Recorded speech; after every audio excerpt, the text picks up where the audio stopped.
Welcome back to the channel. And if you're new, welcome. I am your little darling narrator, and on this channel, I read stories. Not just any stories, but I think I read some really great stories for the young readers. And if you are not subscribed to this channel, I strongly recommend you go ahead and you subscribe, because all we do here are read good stories for the young readers. And if there's any story that you like, don't forget, hit that like button. That just helps this channel, and we appreciate all the support that we've been getting. So stay tuned.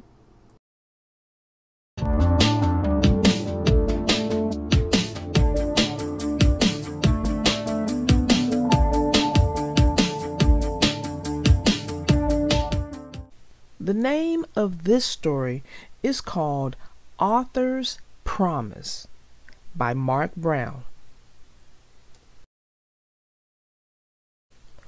Arthur ran home from school as fast as he could to catch a brand new episode of Bionic Bunny.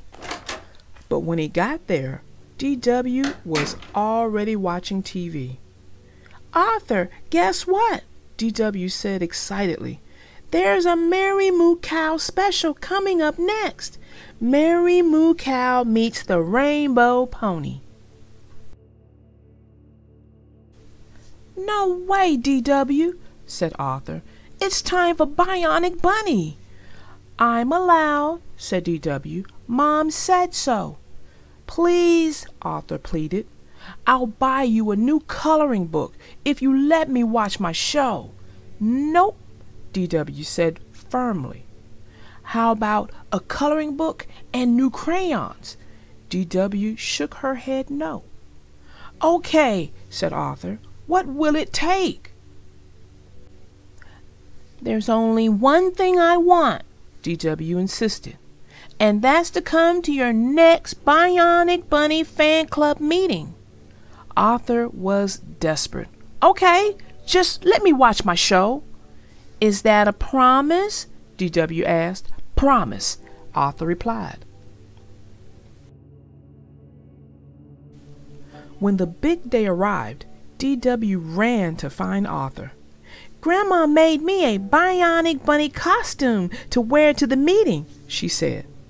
Arthur couldn't believe his eyes. He would have to do something before DW embarrassed him in front of his friends. Arthur tried to talk his parents into taking DW to the zoo.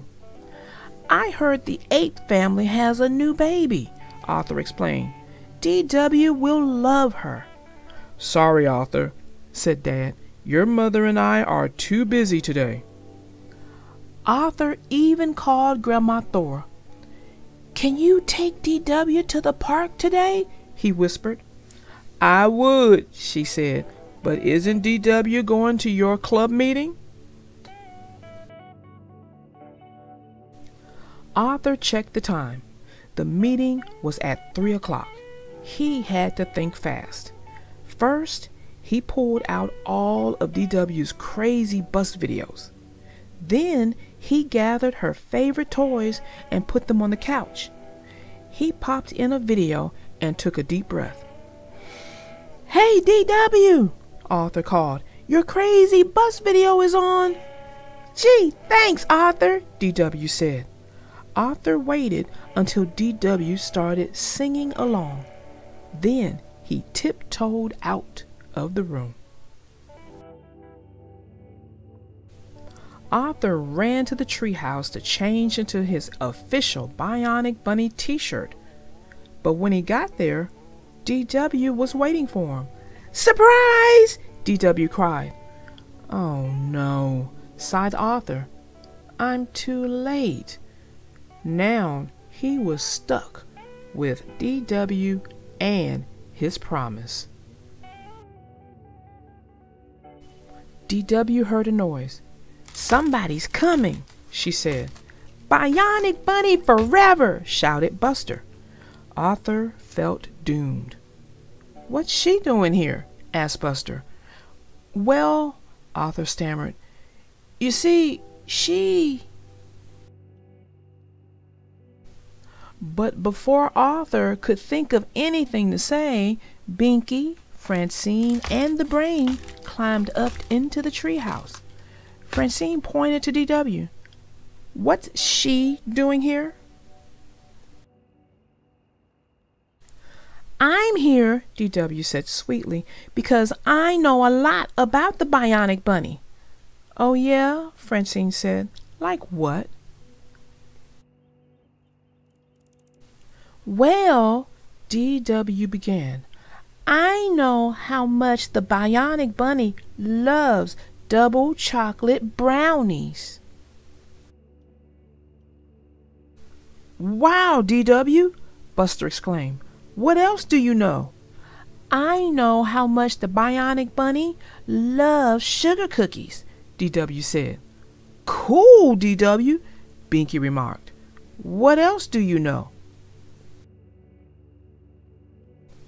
I know how much he loves Bionic Berry Punch with rainbow sherbet, said DW. No way, said Francine. That's my favorite. Oh boy, Buster exclaimed. This is going to be our best meeting ever. Later, over dinner, DW told her parents all about the meeting. I even got to learn the secret Bionic Bunny handshake. Maybe for your next meeting, I can make my carrot layer cake with creamy mayonnaise frosting, said Dad. That night, at bedtime, DW went into Arthur's room. Since everybody liked having me so much, she began, maybe now I can come to all your club meetings? Arthur rolled his eyes. I saved you a Bionic Bunny brownie, said DW. Well, Arthur replied, maybe 1 or 2 more meetings would be okay. Well, that ends our story. Arthur had to honor the promise he made to DW to let her attend one of his Bionic Bunny fan club meetings. Now, a promise is very important, and if you make one, you need to keep it. When you make a promise, you're asking someone to believe in you, to trust what you say. And basically, you are saying whatever you say you're going to do. That's what a promise is. And now, Arthur tried to find a way out of his promise. Remember, he tried to get his parents to take DW to the zoo, and they told him they couldn't, they were just too busy. Then he tried to get Grandma Thora to invite her over there, but she remembered she's supposed to be going to his meeting. But DW was not just 1, but 2 steps ahead of him. She was able to bring his meeting to the next level with refreshments she had ready for the meeting. Now, when Arthur's friends started to arrive, they noticed DW and asked Arthur what was she doing here. And that's when DW earns his friends' respect with her knowledge of the Bionic Bunny, and then the refreshments that, of course, the Bionic Bunny likes, and also some of the members as well. Now, Arthur was worried how his friends would react to DW being in the meeting or at the meeting, and he ended up with an all's well that ends well situation. And through it all, Arthur did keep his promise. Well, until next time, my young readers, I am your little darling narrator, out.